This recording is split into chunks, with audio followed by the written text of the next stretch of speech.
Full to the organizers of this convention of the All India Management Association for inviting me to give an address on managerial accountability. I am glad this convention have taken up for discussion a very important aspect of management. Before we proceed on the subject, we have to take into consideration all the aspects of the word accountability. It has three aspects in any walk of life. They are accountability to oneself, accountability to the society, and to the organization which one is functioning. Accountability to oneself, at any rate, is of supreme importance. The first and most important requirement of any individual, particularly of a manager of today, is development of excellence and efficiency in his job. Indeed, it has been given the highest place in the Indian tradition, as excellence in action is equated with the very pursuit of truth.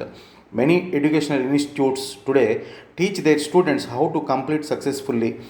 Competition is with other people, but excellence is nothing but competition with oneself.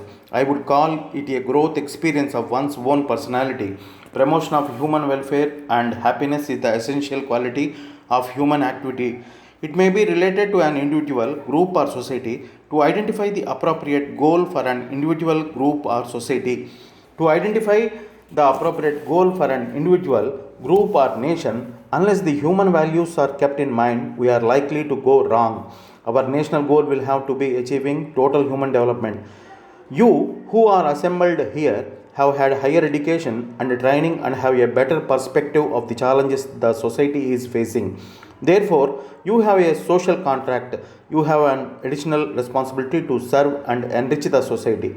An essential part of that contract is the duty to seek excellence in yourselves, to grow in knowledge and experience, and utilize this capacity for the promotion of human welfare and happiness.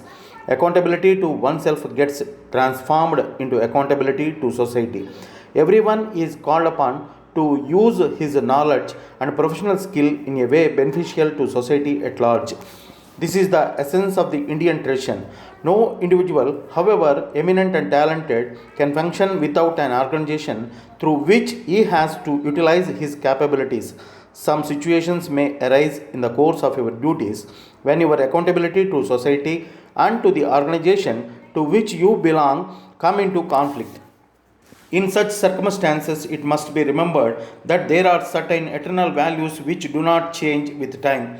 One of the principles of these eternal values is that whenever there is a conflict between individual and group interest prevails, and whenever there is conflict between group interest and the interest of the society, the latter prevails. The next point I would like to make is the systems of management will have to be evolved taking into account the needs of the society. Indian managers should operate with due regard to the Indian economic situation instead of assuming that what is good for other countries is good for India too. Management science is the best has been developed in relation to organized business in industry. Its application therefore to rural problems in a country where there out of every four of the population live in the villages is extremely limited. The problems which are of direct relevance to our rural folk are completely different from those faced by business corporations turning out products with the help of the latest technology based on computer information and analysis. I would like to dwell upon new areas where professional management will have to play a more meaningful role.